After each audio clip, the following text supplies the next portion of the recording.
This is semiotics, the study of signs and their relations.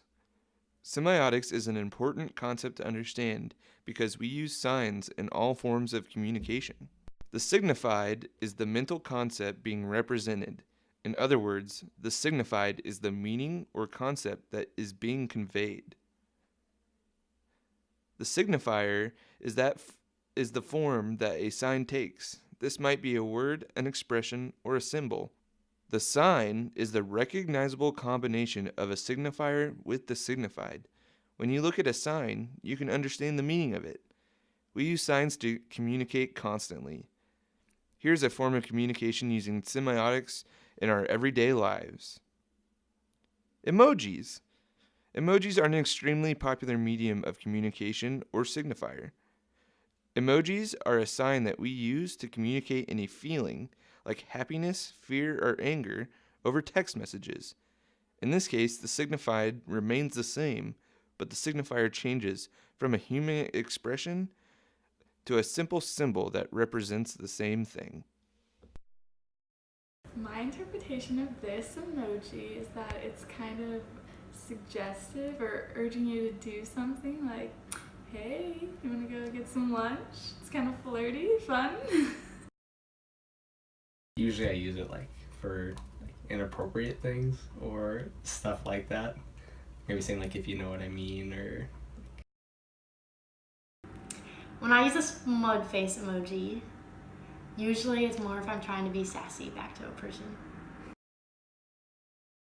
I think of it more as a person who's under severe stress and probably have really bad anxiety. So I'd use it when I get a really bad test grade back, for example, and I don't know what to do about it, and so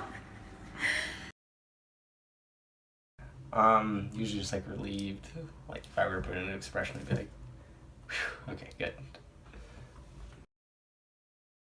I think it's crying, he's scared and he's crying. There's a little tear, but not full on crying.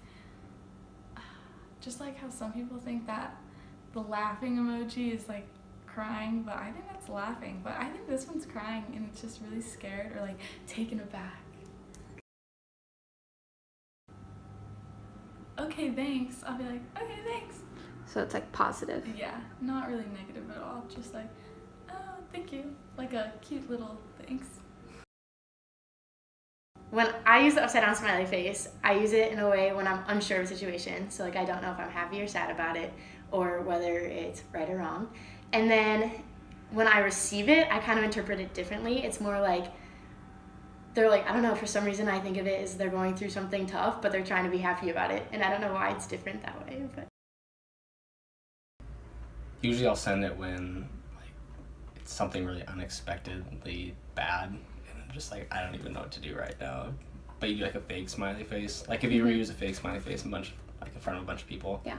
That's when I would use that. Erin here, expert in semiotics, and I'm here to break down and apply the new concept you've learned that Morgan did in her interviews. So the emoji that she showed her interviewers is the signifiers. And the interpretations or feelings that the people that were being interviewed on was the signified. And when you put those together and send them all together, that would be let's see if you guys can get it, the sign. Sadly, that's all for now, but thanks for watching and hope you learned a lot about semiotics.